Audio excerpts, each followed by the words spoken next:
یقینی طور پہ ہمیں اللہ رب العزت کا شکر ادا کرنا چاہیے،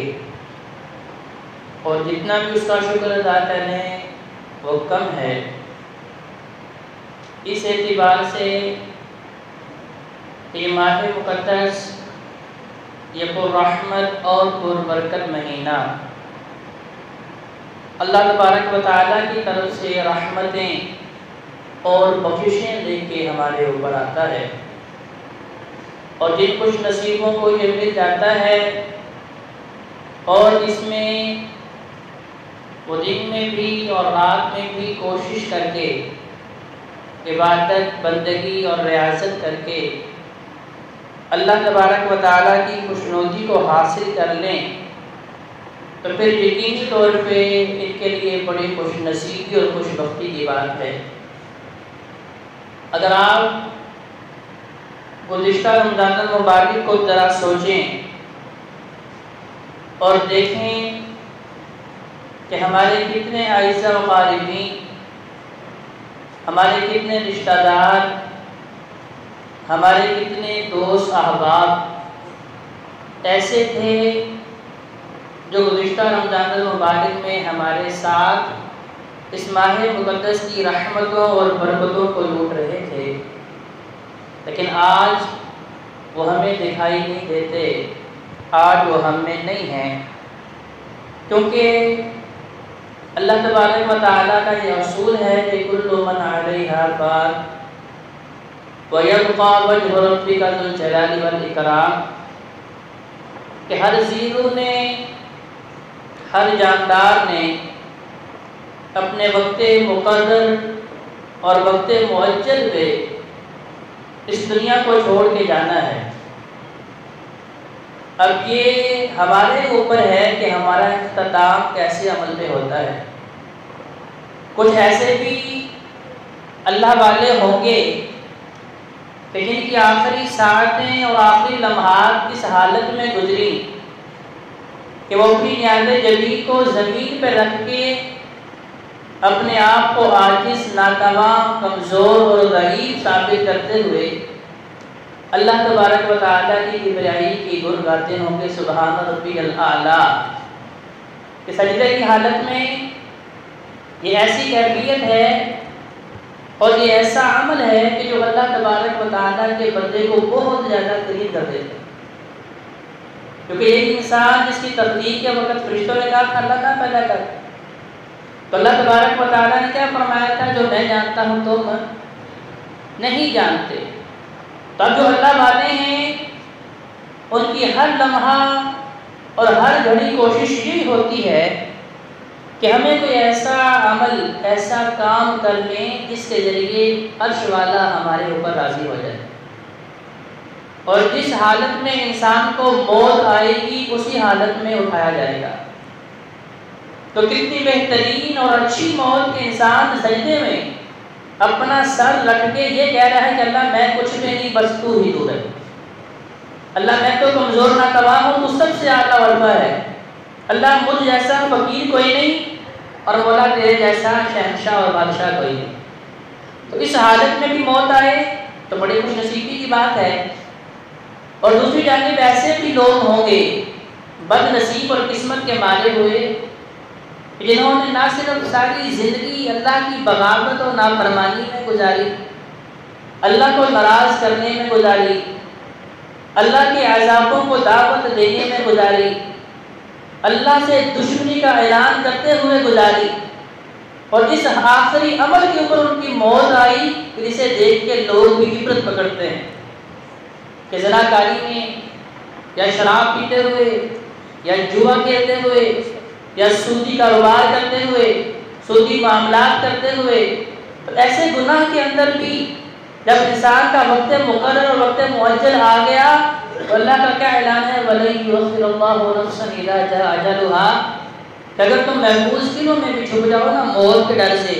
تو اللہ تبارک و تعالیٰ تمہیں وہاں بھی پکڑ لینا۔ ایسا ممکن نہیں کہ بہت نیک انسان ہو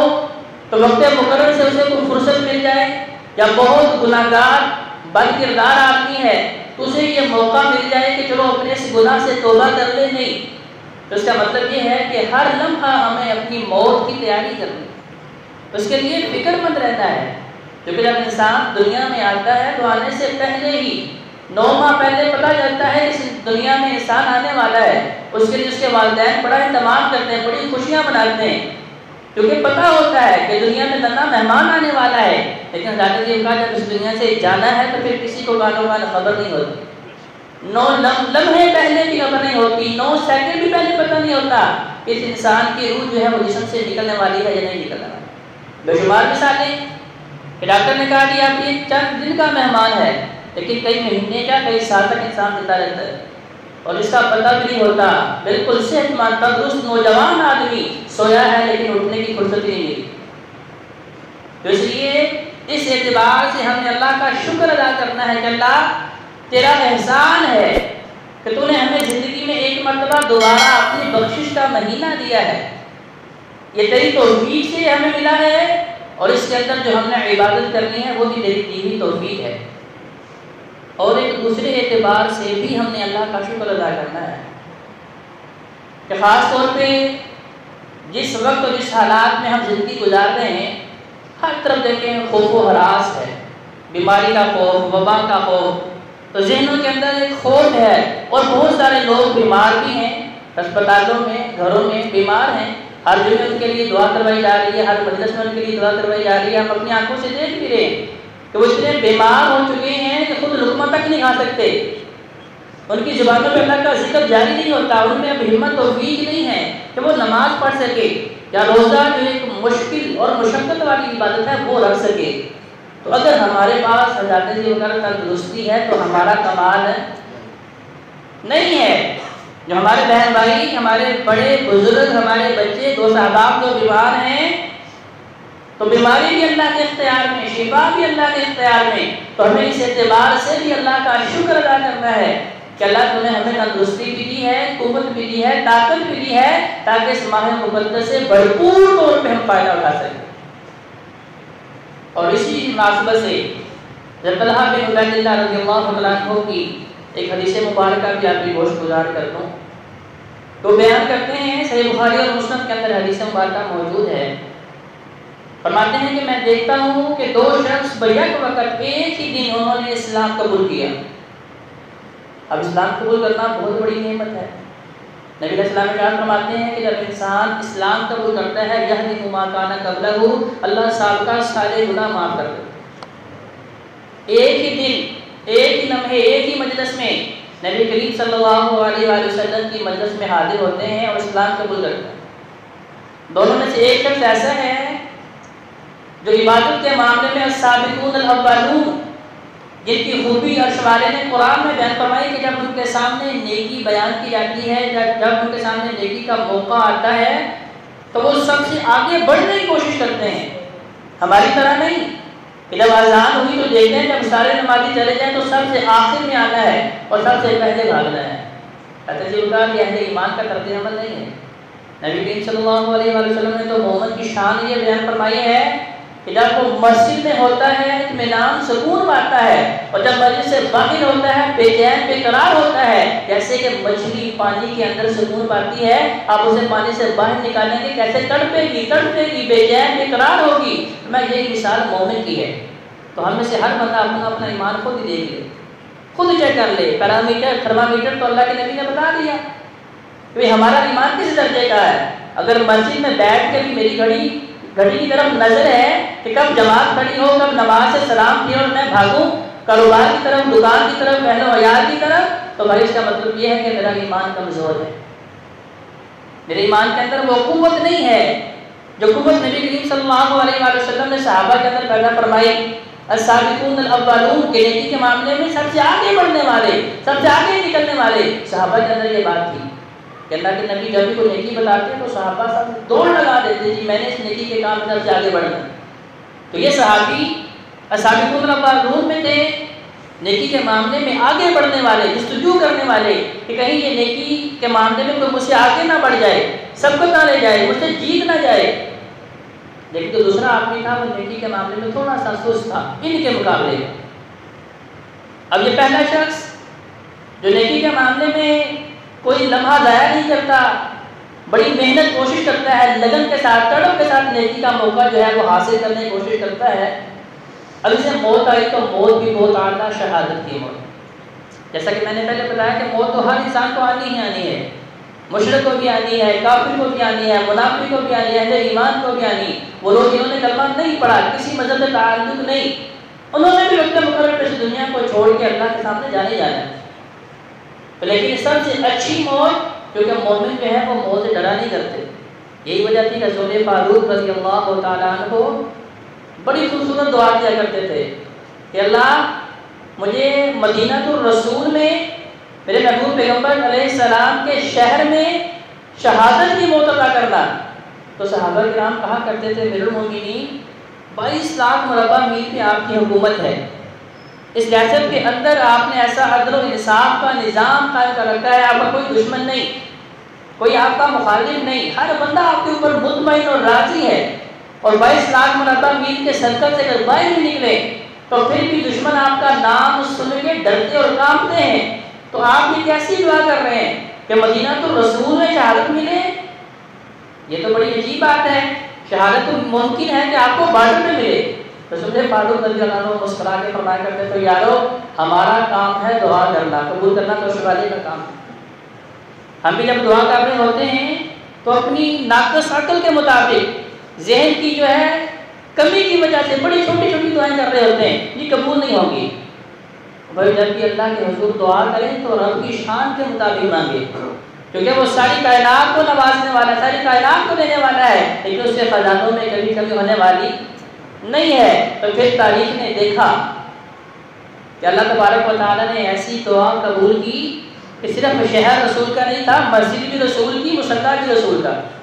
یہ رب کی شان ہے. جب انسان اخلاص سے مبنی دعائیں کرتا ہے اس کے اسباب اور شبانہ پیدا کرتا ہے. ہمیں اسباب کی طرف نہیں دیکھنا بلکہ مسبب الاسباب کی طرف دیکھنا ہے. آج بھی اگر لوگ وبا سے پریشان ہیں اس کے اسباب کی طرف دیکھ رہے ہیں کہ ہم سے کوئی تعاون کر دے، ہمیں کوئی ویکسین دے دے، ہمیں کوئی جو ہے اس کے مطابق میڈیسن مل جائے. اور بھائی یہ سارے اسباب ہیں جن کا اختیار کرنا کی سنت ہے، لیکن مومن کی شان یہ ہے کہ وہ اسباب کی طرف بعد میں دیکھتا ہے، پہلے اپنا تعلق مسبب الاسباب سے بناتا ہے. تب یہ صحابی ان کو بڑی اعلیٰ شہادت کی موت ملی. اور دوسرا شخص دوسرے صحابی رسول وہ ان کے بعد 1 سال تک زندہ رہے اور تب بھی موت تو عام روٹین میں نارمل روٹین میں بیماری سے یا کسی بھی معاملے سے انسان اپنے گھر میں فوت ہوتا ہے اس طرح ان کی موت ہوئی. کہتے ہیں خواب میں دیکھ رہا ہوں کہ میں یہ سمجھتا تھا کہ یہ آدمی پہلا آدمی السابقون الاولون ہے، نیکی کے معاملے میں سبقت لے جانے والا ہے، آگے بڑھنے والا ہے، سب سے مقابلہ کرنے والا ہے اور موت بھی بہت اعلیٰ حاصل کرنے والا ہے. میں یہ سمجھ رہا تھا کہ جنت میں بھی یہ پہلے جائے گا، لیکن فرماتے ہیں میں نے خواب میں دیکھا کہ دوسرا آدمی جنت میں 1 سال پہلے جا رہا ہے اور یہ شہید ہونے والا 1 سال کے بعد جا رہا ہے. اب یہ خواب انہوں نے نبی کریم صلی اللہ علیہ وآلہ وسلم کے گوش گزار کیا کہ اسلام کو بتائے. تو نبی کریم صلی اللہ علیہ وآلہ وسلم مسکرائے اور فرمایا بھائی اس میں پریشان ہونے والی کون سی بات ہے؟ تم خود کہتے ہو کہ میں دیکھا کہ وہ صحابی اس کے بعد 1 سال تک زندہ رہے، اس 1 سال میں اسے 1 رمضان المبارک کا مہینہ بھی ملا،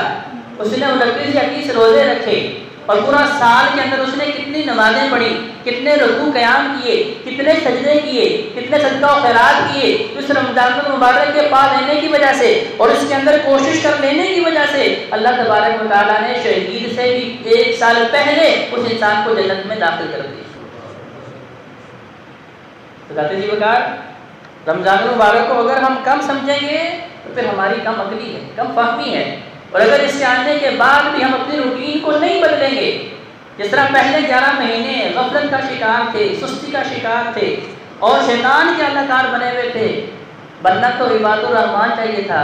لیکن اب تو شیطان بنے رہے، شیطان کے اداکار بنے رہے، شیطانی چالوں کے اوپر چلتے رہے اور ہمیشہ اللہ کی بغاوت و نافرمانی کرتے رہے. تو بھائیو اس کا مطلب یہ ہے کہ اس رمضان کے آنے سے بھی میں نے اپنے گناہوں کو رب سے معاف نہیں کروایا.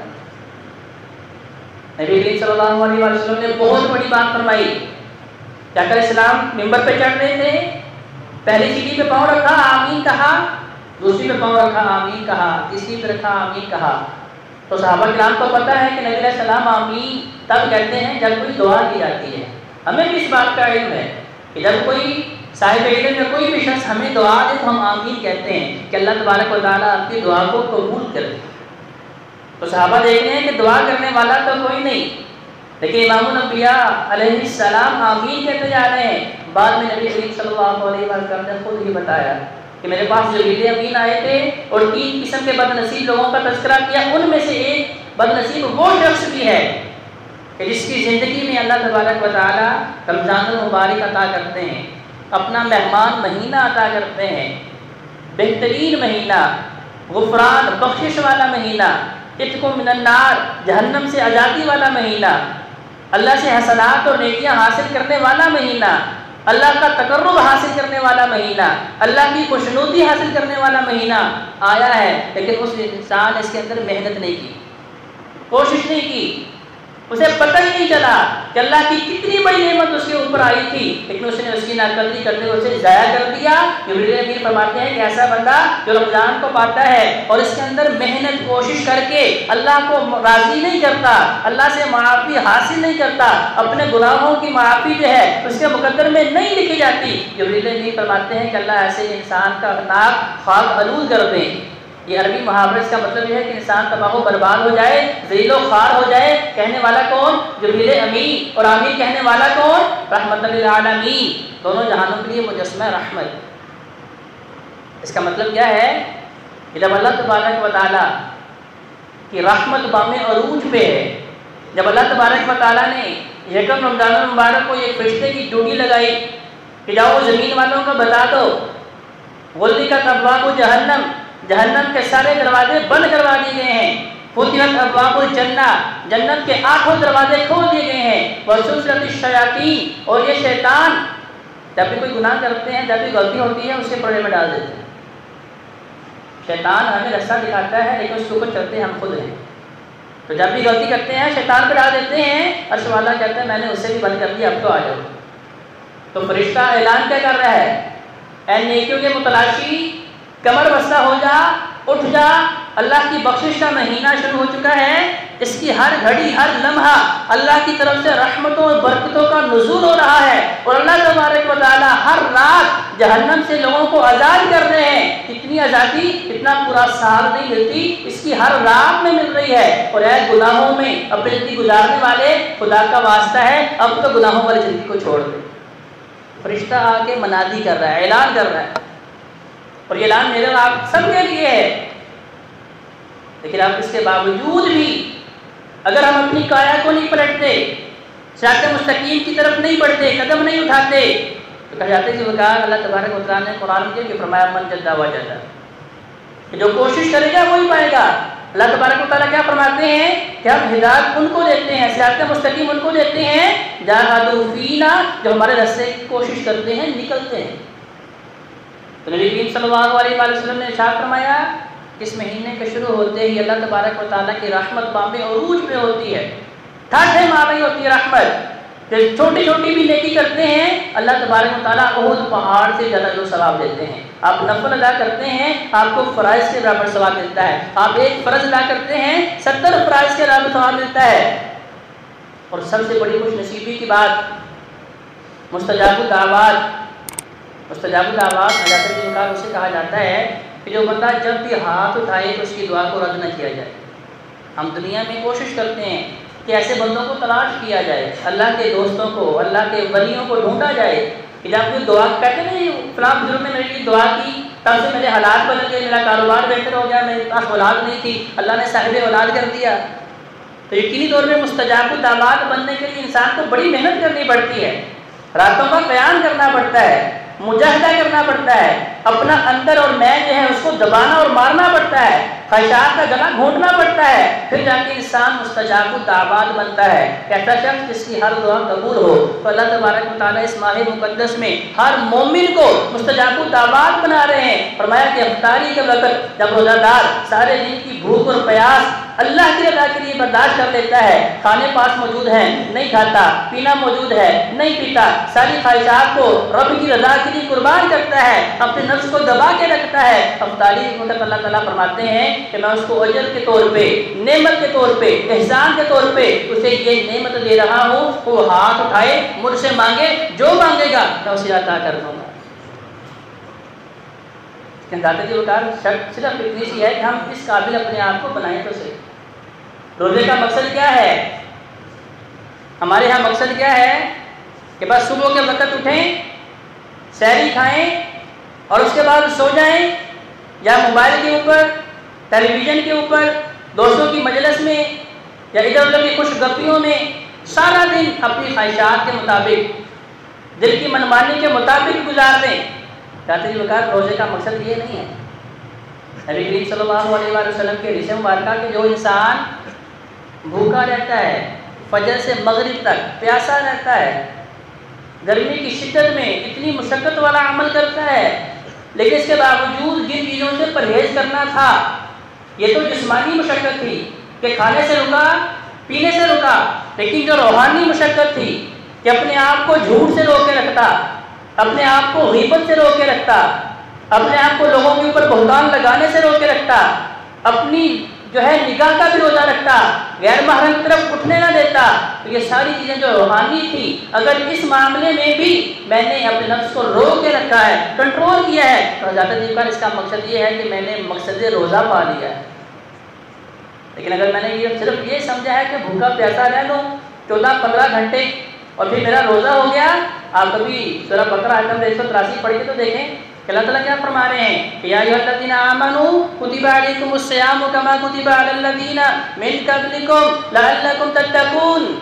پہلی بات تو یہ کہ تم یہ نہ سمجھو کہ یہ عبادت صرف تم پہ اللہ نے فرض کی ہے، تم سے پہلے ہر شریعت میں روزہ رہا ہے، اس کے معاملات الگ رہے ہیں، طریقہ کار الگ رہا ہے، روزے کتنے دن تھے، اس کا دورانیہ کتنا تھا، یہ چیزیں الگ رہی ہیں، لیکن روزہ ہر شریعت میں موجود تھا۔ مقصد کیا ہے؟ لعلکم تتقون۔ مقصد یہ نہیں کہ اللہ کے خزانوں میں کمی ہو گئی ہے کہ پہلے تم سارا دن کھاتے تھے تو اللہ نے فرمایا کہ نہیں اب تم 15-16 گھنٹے نہ کھاؤ تاکہ اللہ تعالیٰ اس کا بندوبست کر لے۔ فرمایا نہیں لعلکم تتقون، اور بھائی اس کا مقصد صرف ایک ہی ہے کہ تمہارے دلوں میں اللہ کا خوف پیدا ہو جائے، اللہ کا ڈر پیدا ہو جائے، اور وہ اللہ کا خوف، اللہ کا ڈر تمہارے پورے بدن پہ نظر آنا چاہیے۔ نبی کریم صلی اللہ علیہ وآلہ وسلم سے صحابہ کہتے ہیں یا رسول اللہ ہمیں کو نصیحت کر دیجیے، کوئی ایسی بات بتائیے جو پلے باندھ لیں، جو دنیا میں بھی کامیابی اور آخرت میں بھی کامیابی کا سبب بن جائے۔ تو نبی علیہ السلام اکثر و بیشتر یہ نصیحت کرتے اتق اللہ حیث ما کنت، اور جہاں پہ بھی ہو اللہ کا خوف اپنے دلوں میں پیدا کر لو۔ ہمیں اللہ کا خوف صرف مسجد کی چار دیواری میں نظر آتا ہے۔ اللہ اکبر کہہ کے جب اللہ کے سامنے کھڑے ہوئے ہیں ہمیں اللہ کا خوف صرف اس وقت یاد آتا ہے۔ ذاتی وقار نہیں، نبی علیہ السلام سے صحابہ نے پوچھ ہی لیا یا رسول اللہ آپ اپنے ہر درس میں، اپنے ہر واعظ میں، اپنی ہر نصیحت میں تقویٰ کے اوپر زور دیتے ہیں، ہمیں بتائیے تقویٰ کس جذبے کا نام ہے؟ کیا لوگوں کے سامنے انسان بڑے بڑے آنسو بہا لے؟ کیا لوگوں کے سامنے بڑا اچھا حاجی نمازی بنا رہے؟ لوگوں کے سامنے بڑے حج عمرے کرتا رہے؟ لوگوں کے سامنے بڑی ثقافتیں اور فیاضیاں کرتا رہے؟ اسے ہم متقی کہیں گے؟ فرمایا نہیں، تقویٰ پوشیدہ جذبے کا نام ہے، یہ ظاہری نہیں ہے، کیونکہ اسے صرف عرش والا جانتا ہے کہ انسان کے دل کے اندر عمل کرتے وقت نیت کیا ہے۔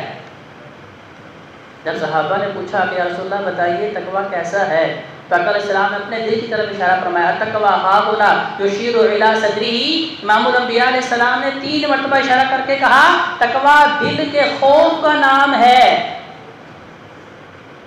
آپ لوگوں کی نگاہوں سے چھپ کے، کوئی بندہ نہیں دیکھ رہا، دن کا اجالا نہیں، رات کی تاریکی ہے، تنہائی ہے، خلوت ہے، کوئی دیکھنے والا نہیں، اللہ کے خوف کی وجہ سے اخلاص میں اپنی عمل ہے وہ یہ ہوتا ہے جب کوئی بھی نہ دیکھ رہا ہو۔ ہمارے یہاں ہوتا کیا ہے کہ ہر عمل کو کرنے سے پہلے کیا کرتے ہیں کہ موبائل ڈھونڈتے ہیں، پہلے تصویر بنائیں، سیلفی بنائیں، اسے سوشل میڈیا پہ ڈالیں، پھر سمجھتے ہیں کہ جب 400-500 لوگ اسے دیکھ لیں، اچھے کمنٹس کر دیں، ہم سمجھتے ہیں کہ یہ نیکی میری قابل قبول ہے۔ بھائی نہیں، آپ نیکی ایسی کریں کسی کو پتہ بھی نہ چلے۔ التقویٰ ہاہنا یشیر الی صدرہ۔ نبی کریم صلی اللہ علیہ وآلہ وسلم تقویٰ دیکھنا ہے، آقا علیہ السلام کی سیرت کو پڑھیں، کوئی غلطی نہیں، کوئی خطا نہیں، کبھی رب کی نافرمانی نہیں کی، ہر لمحہ اللہ کی بندگی کرنے والے ہیں۔ لیکن جب رات کی نماز پڑھتے ہیں،